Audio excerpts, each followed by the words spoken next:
Hello everybody and welcome to the Learn Dota 2 League Season 14, Week 5!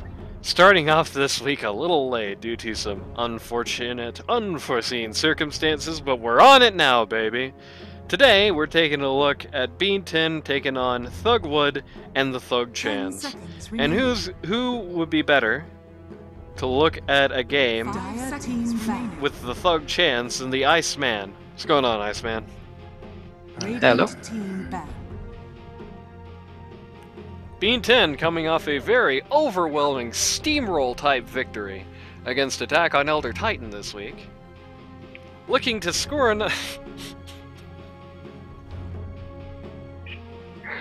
Why do you laugh? 10 seconds remaining. Because I'm being a very rude person on stream for really no good reason. That's interesting. That's okay. Thugwood banning out the Enigma I get. The Primal Beast is a little interesting. I'm not really sure exactly what that one's about. I don't think you banned that without a reason, especially considering it's not like in the map pool. It's not like something Meth would play. So 10 seconds remaining. Maybe something that Matt has been playing recently. Maybe a little bit. 5 seconds remaining. Bean10 knocking out the Marana. The reason why Primal Beast is such a good hero, like first phase, always a good hero to first phase. You can play it either mid or on the offlane. That's pretty valuable. It can always be played as a support as well. So it's a pretty versatile hero. Always good to ban it out. The Marana and the Disruptor going down here. Undying comes up first. Now that seems like a very standard hero. Now that a lot of the pause 4s are realizing they can't actually play Marcy all that well, we're starting to. I think Undying is swiftly taking the reign for the bog standard first pick LD2L. Bean10 immediately just starting out with the Fat Man. Fat Man and the Oracle. That's a pretty mean combination of heroes, if I do say so myself. Yeah. Not a fan of Oracle in general. I don't think it's a very strong laner in this current patch. There are much better heroes. 10 seconds remaining. 5 seconds remaining. Can't believe Cryptic's gonna send you hate mail now. That's okay. I mean, there are always like hero specialists, right? So they would always find a reason to pick these heroes. But in general, in this meta, I think the hero is not that great because there's a lot of mobile heroes in the game who just gets on top of you very easily. And to show Oracle in this, in this pick over here, it's not the greatest because you can always pick like a Storm or a Spirit hero, something that can just get on top of you and kill you. Right. But yeah, maybe they're just banking on the fact that the enemy team does not have that hero pool with them, and then just picking it. It is interesting. I will spoil that I know a little bit about how this pick phase goes, and I do think that might actually be more of something at risk than perhaps Bean10 realizes. Wraith King, not only Wraith King, but Wraith King first phase. That's a very proud declaration if I've heard one. So for the record, I'm not sure if you're aware of this, but I believe Wraith King's record in LD2L this season is something like 2-9 right now. Yeah, it's again not the greatest of heroes. He actually suffers a lot in the laning stage. He's not as strong as before. I think a lot of nerfs came to him in the recent patches, and also generally the offlaners that are very strong right now are like counteracts what he wants to do. Like Pudge just, I'm pretty sure this is a Mad Pudge. So if you have like multiple, if it's like multiple skeletons in the lane, Pudge just presses rot and the skeletons just immediately die, and has Flesh Heave as well. So it just removes the whole ability of WK to just push out the lane. Interesting here, Bean10 has decided to ban out Phoenix, even though he can be fairly confident that it's going to be Roxy on the Undying. I guess he can't entirely eliminate the possibility of the Hollywood Undying, but you think it's kind of unlikely. Yeah. I will say... The bans... I'm sorry, go ahead. We've seen this exact lane comp, this Undying Wraith King comp, quite a few times so far this season. I don't think I've seen it win lane or even like stalemate once. I think it's been 100% loss virtually. And I think one of those games Wraith King did ultimately win, so there is that factor of it. But Sorry. I think with Undying you need to like pick pretty good heroes as well. Like you can pick a very strong hero that can actually nuke down the enemy offlaner so that the tombstone becomes very strong very early on. Wraith King does not do that. He has very mediocre damage. So I'm not really sure as to why they would pick this hero right away. I mean, the upside is that like later on in the game, Undying and Wraith King, like post lane phase, it's a great combo. You know, nothing makes Wraith King's second life better than Undying having stolen 10 million strength from your cores, right? That's fantastic. It's just it doesn't seem to lane very well. I do think that's part of it. I think another part of it is that even with the Soul Rip is kind of an unreliable heal. Oftentimes it's going to be just a little low, and I think you need just more of a defensive support than that for the Wraith King. Like, even with the Tombstone, I've just seen too many examples of, like, Undying puts the Tombstone down, everyone says, who cares, runs behind it, and just kicks the crap out of Wraith King anyway. Yeah, mostly when you pick Wraith King, you also pick Wraith King as an answer to certain heroes. Like, you pick Wraith King to answer, like, a Doom, or like a Faceless Void, right, or like an Enigma, or like one of these big, one-hit combos that kill you. That's when you pick Wraith King. When you show Wraith King like this, it's generally very easy to counter him. So maybe it's just a comfort pick for Void. Maybe it's just that he doesn't want it to get banned out, so he just wants to play it. So that I guess that in that sense, it's fine. But I'm not a fan of this pick either way. Thugwood throwing out some comfort bans, knocking out both of the heroes Danny played last week, as well as the combination Bean Luna. Bean 10, getting rid of the Roxy Roro Phoenix, getting rid of Windrunner, and getting rid of the Arc Warden, and we've got the Doom. We're going to be running with the 4 Doom here again. I mean, this pick actually makes the Wraith King pick better now. Like, they're just offering up, a hero that is good into Wraith King. Good for Wraith King, rather. So, I'm not really sure as to why they would pick it. Do you want to hear the insider information? 5 seconds remaining. Sure. There is about a 0% chance that a single Doom is going to be targeted at Wraith King this game. I mean, that's generally the idea of picking Wraith King as well. Like, you make yourself a target that you don't want to Doom. Well, so, it's and less like being the most valuable. I mean, being one of the most valuable, highest net worth heroes in the game, and then not being able to be targeted by Doom is like a good thing to have. Well, it's less on the grounds of not wanting to target Wraith King. It's more on the grounds of there's somebody else on this team that Doom is basically been picked specifically for. Yeah, it's probably Bush, I guess, because I guess Bush is like the highest MMR player in the game, and then you want to remove him from the game, right? That's ideally what the Doom is for. So you probably want to like prioritize a Blink and then just Blink, Doom, Bush, whatever hero he's playing. Yep. And stick that Doom on a support, because pretty much all you ever care about him doing is just Blink on the Doom. Yeah, pretty much. I'm not really sure as to why. I mean, I guess the Lena is like a good pick because it lanes pretty well into anything. They have not seen the matchup, but they still just straight up picked it. They let through the Bean Jug, which I believe so far is literally undefeated this season. I do not think. Yeah, I mean, even in season 13. Does pick Juggernaut, yeah. Between season 13 and 14, CombinationBean has a total of 1 loss on this hero. Yeah, this hero is pretty good in our league in general, because people don't really know how to counter it. Myself included, as you can see from last series. But this is not the greatest Jug game because they have like a Lena to kill you through spin, and like a Clockwork to stop you from spin TPing. And Wraith King is never a good target to Omnislash. So again, this is just a comfort pick rather than having rather than analyzing the enemy heroes and then picking a good hero for it. At the very least, on the defensive side of the equation, Juggernaut should be okay. The Clockwork can stop the spin TP, which is pretty bad, but you can't really do anything when he gets there. Lena can't really do anything in the spin. Wraith King still can, but he has to kind of get up to the Juggernaut, and so far that's not actually that easy unless he's in gear jail, basically. And there's hooks to play with in there. No axe. I'm actually not a fan of picking. I mean, picking WK obviously because they showed the purge, right? This is obviously like a matte purge, so you know it's an offlane. So instead of just picking a hero like an Ursa or something, they just picked a Wraith King. That itself is a fault from Thugwood. So it's already offering a very easy game for Matt to have here. And then the heroes that they pick later is also not great into Pudge.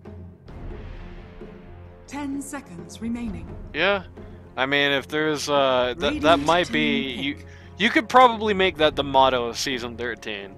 The heroes that they picked were not great into Pudge. You could not season 13, season 14. You could stick that at the bottom of the DVD cover for this season when I'm all done with these games, probably, and it would make sense. Right. 10 seconds remaining. Bean 10 banning out a couple of heroes for 5 seconds Jackie Chin remaining. here. Jackie Chin playing the 3 on this team. Ha ha ha ha ha.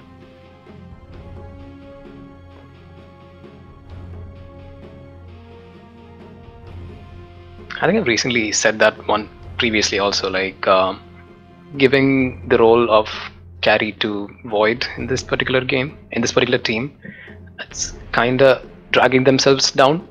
Not to hate on the player, but it's just that sometimes when you're facing a higher MMR offlaner, the MMR comes into play. So when you're like I'm not sure what Void's current MMR is. I think it's like Guardian 4 or 5 or something like that. And Matt is like a Legend 5 offlaner specialist in the role. So yeah, it's gonna be tough for him. Whereas I think if it would have been Jackie, then the games would have been more competitive. In the interest of fairness, it's like pretty much every team this season has a weaker safe lane than off lane, like oftentimes by a very dramatic margin. And I have an MMR chart that I made, and I'm having to constantly adjust because of Giraff's team just constantly going back and forth all around. And got a Slardar here. And one of the most interesting things about this season in particular is like the pause 1s this season. The average MMR for pause 1s and the average MMR for pause 4s are only 200 MMR apart. In fact, I think it's actually an even closer gap now because GRAS Lab just got a pause 1 that is like considerably lower MMR. It's actually the guy who stood in for you last week. Right, yeah. And they moved one of their higher players to 4. So, I think it might actually be Pause 4 actually has higher MMR than like average MMR than Pause 1 this season. And the top safe lane would be 7th place among off lanes right now. Right. Templar, you may now select your heroes. Got the TA here. It's an interesting TA game. This is a very, very greedy draft from Beanton. I think they have 3 heroes who want to like farm and like do not want to rotate, and they have like 2 supports that don't really do anything. It's very interesting. I don't know. If I were to play this particular team, I would probably play the Hollywood's draft purely on the basis of they have like mobile heroes. Something interesting is about to happen. I don't want to spoil it for anybody at home, but something interesting is about to happen. Right, they're just waiting on who's playing Lina and who's playing Slardar. So Jackie Chen is playing the Lina. Jackie So Chen. they're putting the bush on the off lane. Yep. And you can see clearly what exactly is going down here. Interesting. The not sure idea why they're is- doing it, because they think that Bean is like the weak link in the team. They think that sending the bush on Slardar to the off lane, is just going to let him feed on Juggernaut and is going to let him stop this game, basically. it could also be that Bush is more practiced on Slardar than Jackie, and Jackie is more practiced on Lina than Bush as well. They just maybe doing that. I'm not really sure whether they would be just thinking about the whole MMR and disparity. Well, I mean, I'll say this much. Hollywood was talking about having some wacky secret plans on BBC, and I believe this is probably what he was talking about. Yeah, possibly they're just switching it up. Yeah, I believe this was a premeditated thing. I believe this was arranged in advance. This already was like a bad Juggernaut game. Now this became like even worse right now. Because I don't think you'll win the lane against Slardar as Chunk, so Let's see. The upside is it's going to be really hard for him to actually get any kills in this lane. And the biggest issue is like, I mean, the biggest issue is that according to Oracle, you'll die in a house fire. But you know, I think the biggest issue is it's just not a. Oh damn, Cryptic giving out some slander to Void. Apparently, I guess Cryptic and Void has some sort of history. Maybe they're friends outside the game. I'm not I will admit I'm not a. I don't know much about Cryptic's social life. I know he has some sort of association with Hollywood. He sang the rap in the BBC intro. That's basically what I knew Cryptic for before this season. And somehow he made it to 3rd round. I don't believe that's ever going to happen again. Yeah. If he has another season, indeed come back to the game. He wasn't playing the game for a bit, so he just came back. So people did not really expect him to do well, I suppose. 30 seconds. Yeah, if you want some behind-the-scenes information about what the backstage of Bean 10 is like, sometimes Cryptic is like, "Hey, you remember this thing that you could do like 5 years ago? Does that still work?" That happens a lot. Bean is going to see a lot of people here. He's just going to spin, right-click away. That's a very early spin committed. So I guess they're gonna secure runes. The battle begins. Two runes each. Mutual invasion of the rune spot. The bush is having its deepest sympathies here. Very deep sympathies. What do you think of the TA in this whole equation? You haven't really said anything about that yet. I'll defer to your judgment on this one. I think TA into Lina, it's a pretty good TA favored lane. Previously it used to be. But with the new changes to Fiery Soul, I think this lane is pretty much playable for Lina. So I think it's very easy to take off refractions now. And also just TA is just a greedier mid laner right now. I'm not really sure you can just play this hero that well. You can see the amount of beating he's taking from in the lane. Right. And there's not even a Fiery Soul level yet. Yes, Danny here is already almost dead. Yeah, and this is like a level 1. He took level 1 refraction, so that's pretty bad already. Generally you want that, generally you want side blades in your lane as level 1, because you want to like a side blade off of creeps. He's lost all his refraction, so you can't really step into the lane as well. Well, with that being said, it's time for everyone's favorite part of the show. It's time for the pause.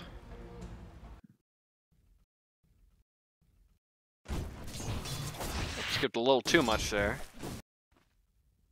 It's time for the roll call. We'll do this, as Hollywood says Lamau. For Thugwood and the Thug Chans, pause 1, you've got Void on the Wraith King. Pause 2, you've got Jackie Chen on the Lina, traditionally they're pause 3. Pause 3, you've got the Bush, former perpetrator of 9/11 on the Slardar. Pause 4, you've got Hollywood, captain of the team, on the Clockwork. And pause 5, you got Roxy Row on the Undying here. And damn, that was right, Meph really hasn't eaten a jungle creep. Bro, if you're gonna get Devour level 1, if you're a support Doom, you gotta eat that jungle creep, bro. You can't just not. This is a public service announcement. If you do this again, I'll bash your head in. And for Bean 10, pause 1, captain of the team and namesake, CombinationBean on the Juggernaut.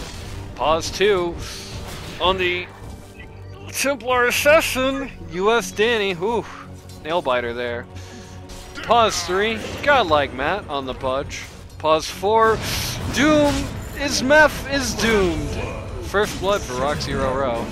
Unfortunate it wasn't the Wraith King. Meph on the Doom. And pause 5, you've got Cryptic on the Oracle.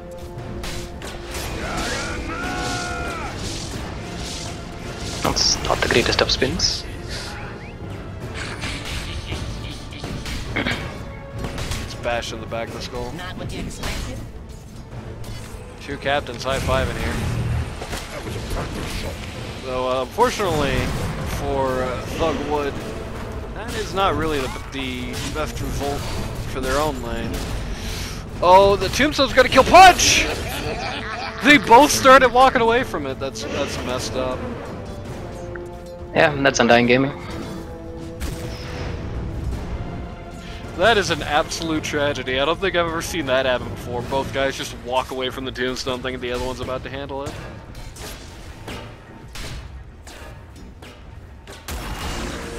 The Bush missing the stun there. Getting rooted in kind. I think this route, as this lane goes on, this route is going to, I think, likely have a pretty large role to play here. Neither of these heroes can really do much about it. I think they're both both the Clockwork and the Slaughter are kind of mortal if, oh, Meth randomly just dies again in a support trade. I think both the Clockwork and the Slaughter are just kind of mortal to just getting randomly just queued and then spun on. You can kind of assume that's what happened to Clockwork here. Radiant's middle tower is under attack. Such an awkward little fight.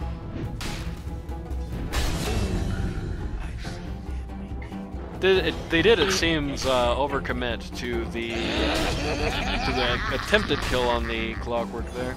Just because you can just stun and spin, well, net and spin rather, does not mean you should pursue that root and spin to the ends of the earth and get yourself killed. So as you can see in the mid lane, you can see Jackie actually fell into the trap of playing Lina wrong. He's been trying to hit US Danny, all the time. He's forgotten hit creeps. So he's like 11 and 5, while Danny's 20 and 8.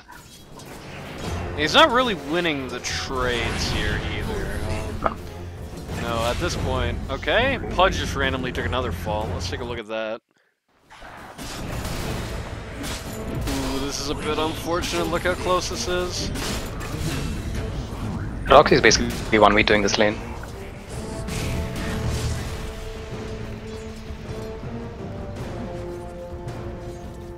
Just barely walking away with his life. Doom is there. And he's gonna... Roxy Roro's gonna tip Godlike Matt. And the Bush is gonna tip him. Even though he's not even there.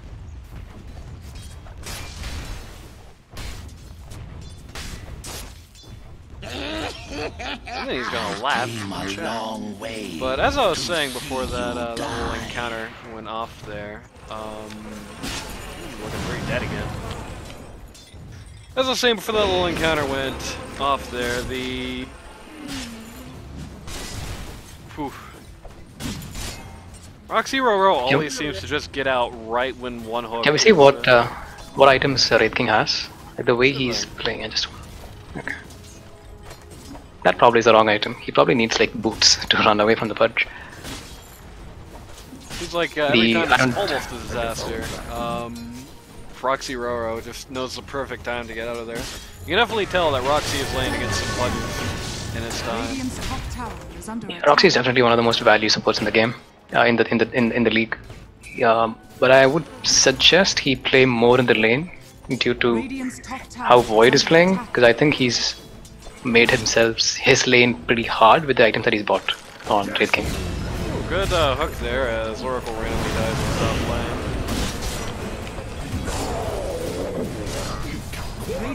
Matt comes out here to try and stop the Wraith King from getting any farther than this.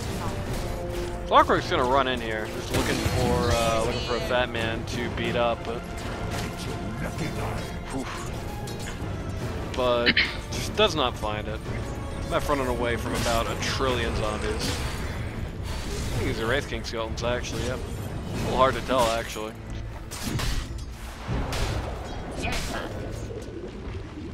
Okay, Bean should probably not be trying to... Okay, if Bean has a full one, then I guess it's all golden there. Oracle comes in using that Q to get rid of the Slardar ult. One of the more inconvenient things about that particular matchup is this ability. I hope Jackie has... That's Miss Micro from Danny. I hope Jackie has like a sentry coming in. Because like, as soon as you know TA is gonna hit level 6, you might want to pre-place a sentry to deward traps. Yeah, don't think he has any. Wards, but... It's going top. Yeah. So this is like a Clockwork very, is- very risky position to stay in for Jackie. He shouldn't be staying like this. He should probably devote traps rather. Slardar taking a bit of a bad fight here. Oracle gets the kill. Probably not exactly who you'd want, but...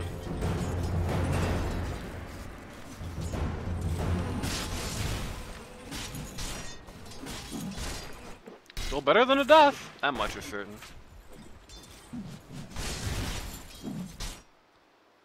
So far at this point in lane phase, Bean 10 pretty firmly on top. Even with how rough Jug has had it, and with, you know, Wraith King being witness to some kills and all that, Bean is still 10 last hits ahead. With an A on her record. Ooh, hook there on the Undying here. Immediate stop to the dismember by the Wraith King. I like how this is just Pudge gameplay now, just pressing W and walking in. Yep. But that was a very, very good hook by Matt. Oh, it does get a solo kill. Either way, Dire's bottom that being tower said, is Bean under 10 attack. generally at a last hit advantage to their competition. US standing 15 up. Lena Jug 10 up on Wraith King. And Pudge is... Well, Pudge is parity with the Slardar. He's 2 down. Yeah, Jackie definitely has played the lane wrong. I'm sure it's like a slightly favored lane to TA, like maybe not the greatest lane, but it shouldn't be this different. Good news is, Wraith King got this Lance of the Pursuant. Gonna give him, I think this is a very good item for him. Gives him buffer mana to reincarnate. The passive ability here is kind of nice for him, actually. Yeah, the extra mana is pretty good. A lot of people, you know, just say, oh, this is the stick that gives you 200 mana. So I think Wraith King is certainly one of the heroes where, at the very least, if he is going to be in a situation where he's fighting early, which in this case means if Wraith King is going to be in a situation where he's coming out from farming for a minute to just poke somebody who's already dying in the back of the head, it's not a bad thing to have. Not a bad thing to have. Oracle, waiting here for something. I think the item like Lance of Pursuit, it's great. You know, it gives you like 200 mana, and like when you hit from behind, it gives you some movement slow. But we need to think about aspects as to what it gives you when you're not fighting, right? It just gives you 200 mana, nothing else. So there might be items that can actually help you farm faster. So those items could be better for Wraith King. That's certainly true. On the other hand, none of those items have dropped yet, so you know. If this is the best thing that we get, that's okay. That's kind of what I'm getting. It's a very good early Maelstrom timing. That's a no boot Maelstrom. Good first Omni as well. Oracle puts the W on himself, and that's it for any attempts to kill him. Everybody is here for Thugwood, you know, Smash Ultimate, but unfortunately for poor Matt, everybody is perfectly being point guarded by a single range creep, it feels like. This is actually really good for Wraith King, because the Pudge just TP'd top, even though it was like very free lane for him. And I don't know what Bean is just, okay, and that is coming. Radiant's bottom tower is under attack. Memphis Pudge is going to knock out the push there while Wraith King gets a kill of his own. That shouldn't happen. But yeah, been given a false province. Or not province. False promise. He's not been given a false province. I don't think there's any fake territory that Bean, yeah, as soon as Matt TP top, Bean should have left top area, because Matt obviously cannot TP back, right? So Bean should be the one TPing out or just leaving the lane altogether. Hook shot. Clockwork. Oh, it's Jackie Chen. Okay. Swing and a miss there from Godlike Matt. Clockwork turns around last second to dodge that one. Look at this net worth chart here. Just a 1K, 1 grand advantage being held by Bean 10. I think it's terrible news that for Hollywood's team, because they picked this Slardar like specifically to counter the Juggernaut. and somehow still the Juggernaut has like 5k net worth 12 minutes into the game. Not that great for the team. I mean, not only did they, I mean, that's the power of having a really baller support, I guess. Not only did they pick the Slardar to counter Bean's hero specifically, but they also went as far as putting it on the Bush to try and, like, win the MMR disparity war, right? And that really has not panned out to any serious degree. Radiant's bottom tower is under attack. And in particular, what's really happened that would even modestly bother US Danny so far in this game. That's a very poor play coming out from Clockwork, because he might have seen that Jackie didn't have any mana to back him up, but he still went for the play, kind of feeding himself. Bold, huh? That's an interesting way to put it. It's a very diplomatic way to put it. I would have said mistake. No, that was a feed.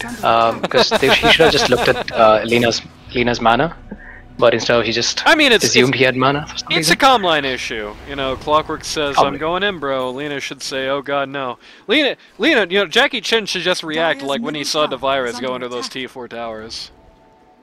Something like that.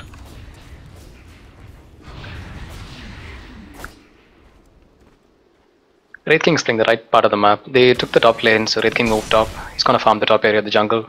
That should be where he should be playing. That's the right thing. And I think Slardar Hoxlow also did not go for a blink. He probably went for like a Tread's Mask of Madness. So he also is going for the greedy route. Yep. Which actually kind of makes you think like who's gonna start fights, right? How is any fight gonna start here? He is getting rather close to the blink at the very least. Yeah, maybe 1,000 gold. They're gonna wait for 1,000 gold and then probably start fighting. Yep. Which isn't unreasonable, I don't think, for this point. Okay, TA is just gonna get eaten here. Completely run over by basically everybody in the world. Omni Slash coming out here. It's quite a lot done.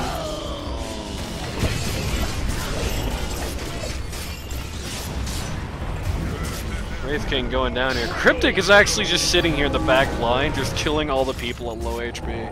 Just playing Cryptic like is just basically kill stealing a bunch of kills. Well, nobody's even down there, so he's just getting a bunch of kills that were like not gonna happen. So. They committed a bunch of spells in order to just kill US Danny. They committed the Tombstone, they committed Hookshot, they committed Laguna Blade, so they didn't have anything else to fight, but they still continue to fight mid lane. Which is a mistake. Mm-hmm. I believe Doom is calling in the Blink Dagger here, yep. Got a Blink at a TP. Yeah. You know, it's kind of troublesome when the enemy position 4 has a Blink and then your Slardar does not have it.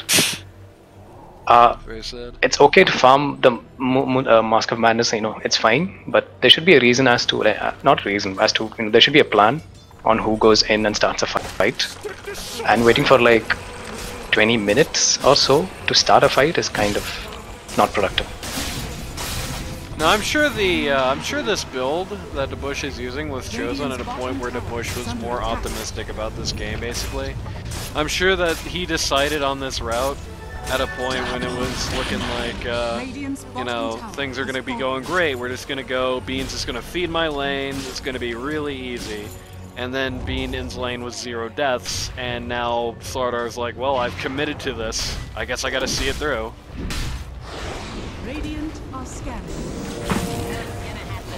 Clockwork making things a little bit awkward there for Meph's potential counterattack. They are kind of adamant about...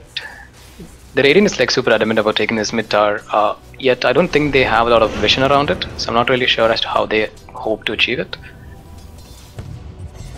And the amount of tower damage is also pretty very good hook. That's such a good hook on Lena that Doom thought it would be basically impossible and just jumped way in front of him. Jackie Chan gonna go down right down there. Hook shot comes out, swinging a miss. Actual hook comes out, swinging a hit. But the Dismember not actually up right now. They can't really do much more than that. If the Radiant had like you know, a better plan as to what to do here, they're gonna just farm top lane and then probably like set a vision around the area and then start attacking mid rather than just face palming into the mid tower. Kind of felt like at least like 8 kills already at this lane.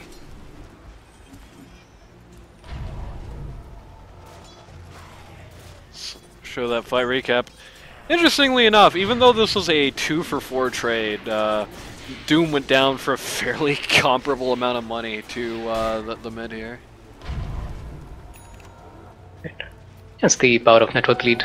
Doom kind of makes money out of nothing with this Q spell. I'm not really sure if he went for a Midas. He's not going to go for a Midas, so that's fine. No. He's not going to give you the Katsu Classic. I do like Meph dropping the Infernal Blade on Roxy Roro's head just out of protest. Then tipping him for some reason.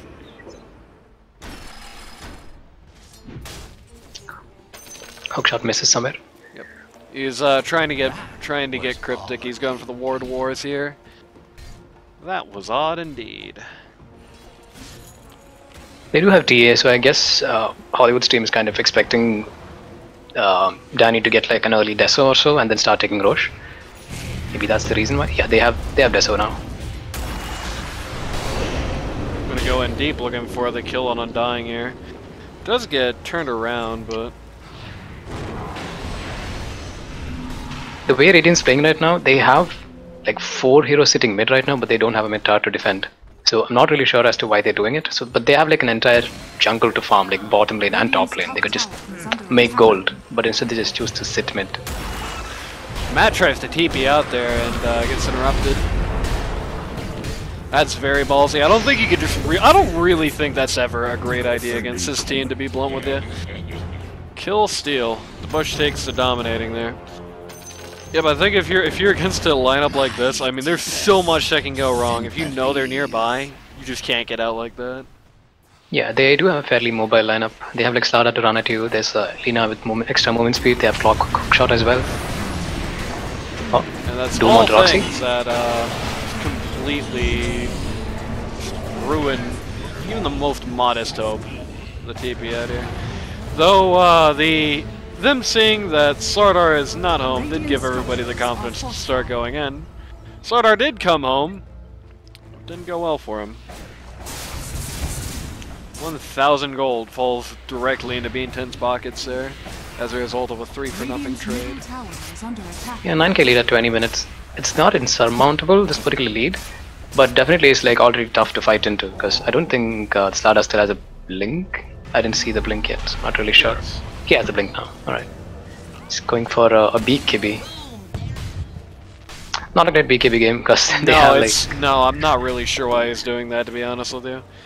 Like, they have Doom, they have Budge, they have Omnislash, they have like Templar Assassin, physical damage. I'm not really sure why they need. He needs a BKB. He could probably go for like a Halberd. The only thing that this stops in the whole lineup is like Fortune's End and Fate's Edict, and that's like it. Yeah, it definitely is a better Halberd game, or like an AC game even. They need them. They need the magic. I mean, they need the physical armor. They could. He could always go for like a Lotus as well, if he wants to like pre-Lotus somebody, so that he doesn't get ulted or doomed. Something like that. I don't think a Lotus stops doing this game. I don't think Meph cares if he gets doomed back. Yeah, possibly. They're gonna get caught here in jungle again. Really making an effort here to try and specifically bring the hammer down on Doom. He's way too tanky. This is taking a lot of time to get these kills. And every time they do this, it's just like 5 minutes that Juggernaut and TA just get to farm for free. I mean, look at their net worth right now. Like, Pudge ain't doing the best he can possibly do, but even with all these kills on him, he's still doing better net worth-wise than any of these cores. And Jug and TA are starting to really run away. TA in particular sitting on 11 grand right now, 6 Deso charges already. Yeah, the TA is pretty happy with this trade. He's completely fine with this. Even with the Pudge died, you know, it's just hitting creeps for free. Or should we look into take Roche next?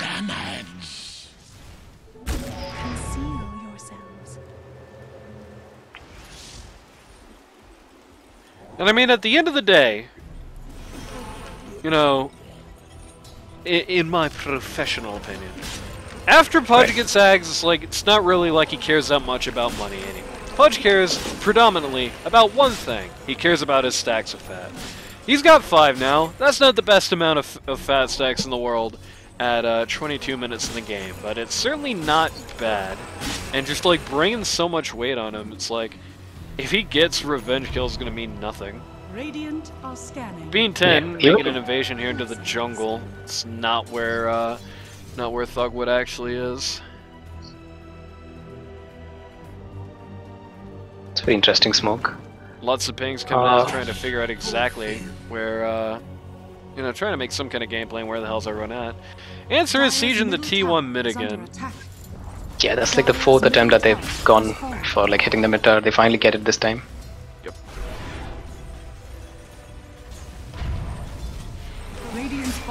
And the ultimate. Can we just look at the levels? Can we just look at the levels of the heroes? XP lead's actually not too much here. Looks like if you look at the Gabe chart, yeah, there's 7 cumulative levels. A lot of that's on the supports. You know, Cryptic's level 13 compared to the level 9 Thugwood. That's like the biggest. They're not in equivalent roles, but you know, 2 supports. It's like the biggest gap.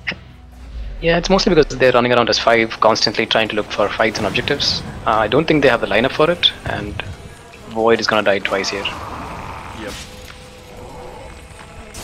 This is, by the way, the Ags reveal on the Pudge.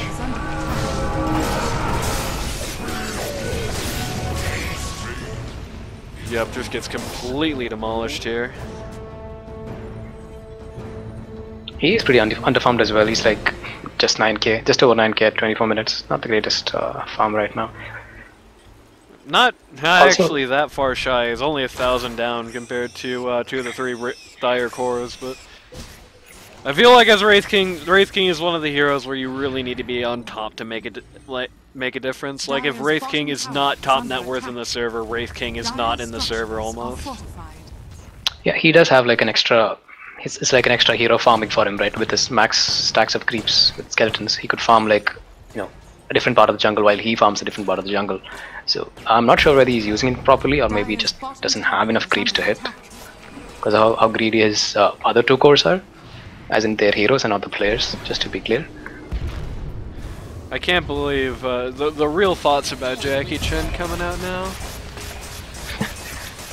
They do have one of the more greedier tricore in the teams. I think all 3 of them like hitting creeps, because all 3 of them are carry players. Yeah, it's just 3 pause ones.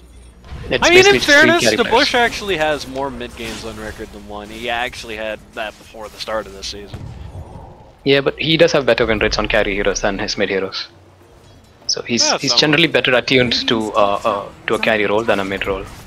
Even though while he plays mid, he also plays like the greedier mid laners like Invoker or like, you know, Lina and stuff like that. Right. Yeah, I've seen his Pudge.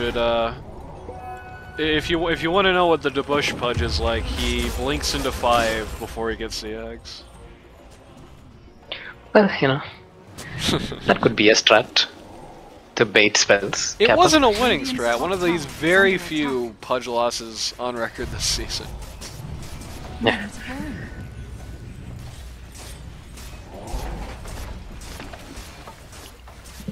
The way they play right now, from the dire side, they've been playing the map pretty well. They've been controlling good areas of the map. They're not really trying to, you know, force any objectives. They're not even taken Roche yet, even with the TA lineup. I think they might go for it now. Yep, ping's coming out.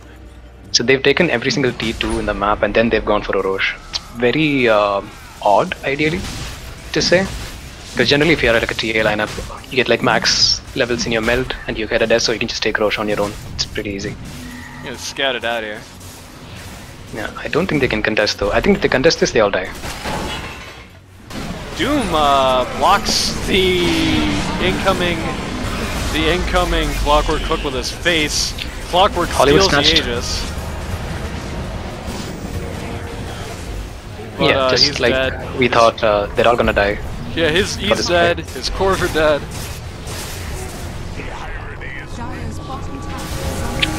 These plays are pointless. Like, you need to respect the amount of net worth the enemy has, and then kind of respect the fact that they can kill you pretty easily. Even though they So- snatched away the Aegis, they just threw away 4 kills for free.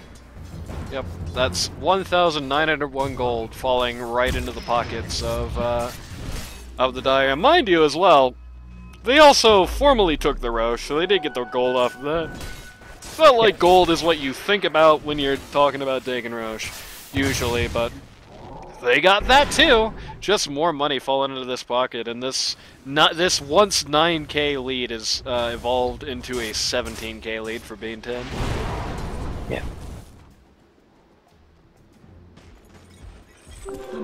Jackie does have his Shadow Blade, but I'm pretty sure he's pretty weak, because the moment he shows, there's gonna be like a Templar on him and a Pudge on him and just killing him instantly. Well, I mean, of course he's weak. He's carrying a Philo Stone. Yeah, that's not good either. I mean, he's doing that. He's got a Dagger of a Stool in his backpack to slot out if he's doing anything but just kind of throwing Q at creeps. I get it. I would rather have my support, you know, hold the Philosopher's Stone, because they might need the gold. Because you have like a Trouts and you're farming creeps in the side lanes. I mean, in fairness, Jackie Chen also needs the gold. You know, they're 18K down. Yeah, I guess. In the interest of fairness, I definitely see why Jackie's doing it. I do agree with it, I think, but...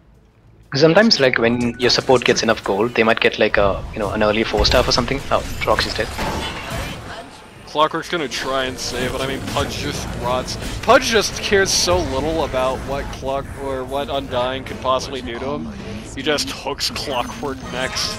Totally ignores. Yeah, that was very well played by God like that. After that's when you know he's a punch player. After a whole game of Hollywood, the Thugwood team trying to just drop tips on Matt's head, Matt gets one back. Rightfully so.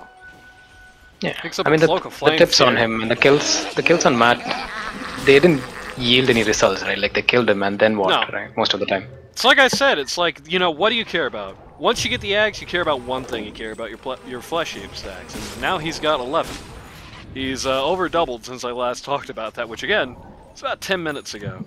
He's sitting on 22 bonus strength. He's got 4 deaths. All those 4 deaths came at, well, at least, in fairness, half of those 4 deaths and some routes came at virtually the same time. And it didn't actually accomplish anything. And what it won them is USD, and he's sitting on 17 grand. He's 6K lead above anybody on the rating. Like, what's Clockwork doing here? I'm not really sure what he expected to happen. That's a level 19 TA with Daedalus Tesso. I'm not really sure what he expected to happen. He didn't have like a Ghost Scepter also, and not a single hero around him. I imagine just testing out his hooks. He thought he was going to get away with just putting TA in the clogs. He just wanted to be a harassing force. Put TA in jail, scooch away, just let that be that. But that's not exactly how it worked out. While Thugwood's trying to siege up this T2, Danny just walks up high ground for the T3.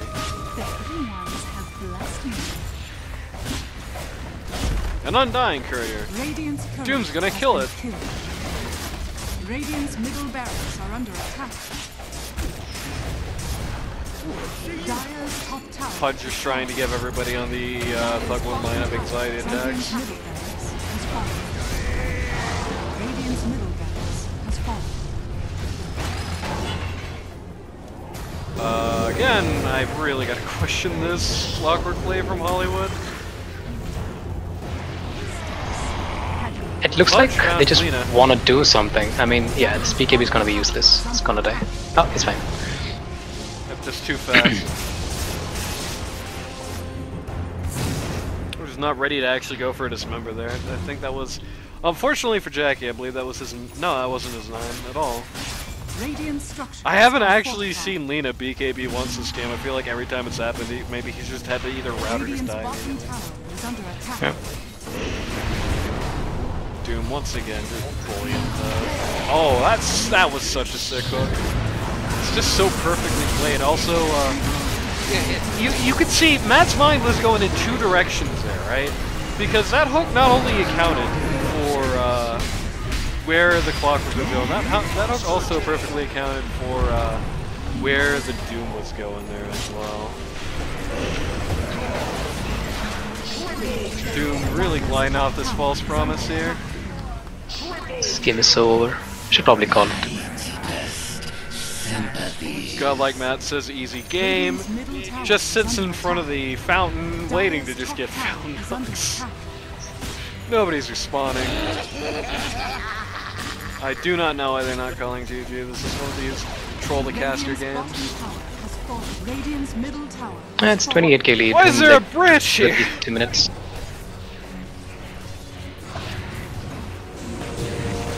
Matt's going to go into the enemy spawn, get the kill on Hollywood and die. Hollywood's gonna buy back. Clockwork's gonna do it. I think Hollywood. I think Hollywood forced after him inside to the base, inside to the fountain. Yeah, that's not it.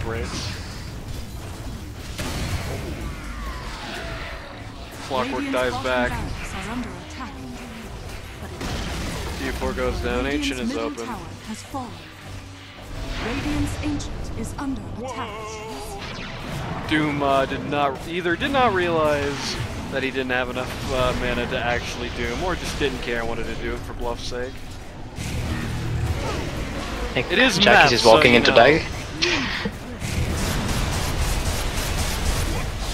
Dragon's the Omni on Wraith King to finish it out. Jackie calls the G's, we're getting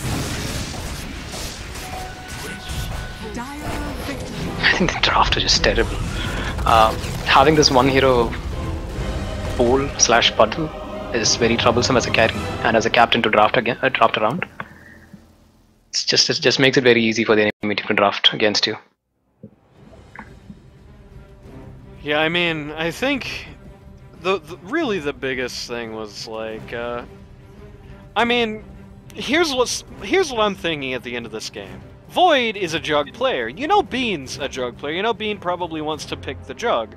Why not, if you're gonna like pick a first phase for Void, why not just pick the Jug there? That's like my first thought that comes to my head. It's like, this isn't the worst Jug game in the world. You know, being able to be dismembered by the Pudge kinda sucks. And being able to be disarmed when your spin isn't up also kinda sucks. There is the possibility, if you're not paying much attention, of you get disarmed and then you Omni Slash and it's a 0 damage Omni Slash. But like, I don't know, Wraith King isn't good. You just... Not only did they pick the Wraith King, they picked it so early. And the Bean 10 lineup, they didn't respond to it at all. Like, they just didn't care, and they didn't need to. That much was plainly obvious. They really did not make any future picks around the Wraith King, and they just simply didn't have to. All they had to worry about was just the Slardar, all they had to worry about was just Selena.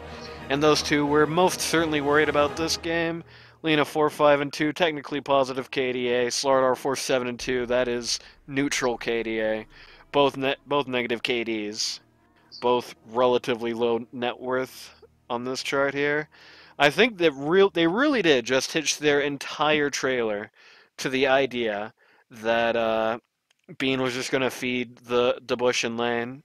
And that just really did not happen here. I think that was really just 100% of the strategy this game. Bean's a weak 1, she'll feed. Didn't happen. I'm not sure of the whole insider information, but from like a very objective standpoint of view, I would say like none of these drafts, both of these drafts, do not answer the other ones. They just picked the heroes that they wanted to play. Like Matt wanted to play Pudge, Bean wanted to play Juggernaut, Cryptic wanted to play Oracle. Same with Void, Jackie Chen, and Bush. I don't think they even had an idea as to why they were picking these heroes. So yeah, because they banned the Enigma and then they still picked the Clockwork, which is generally like a counter to it. I'm not really sure as to why they're picking these heroes. Yeah, we've already seen, a game where Clockwork pretty much scrambled Godlike Matt's game's Enigma. Either way, we'll see. We'll see if we get a draft that Iceman likes more next game.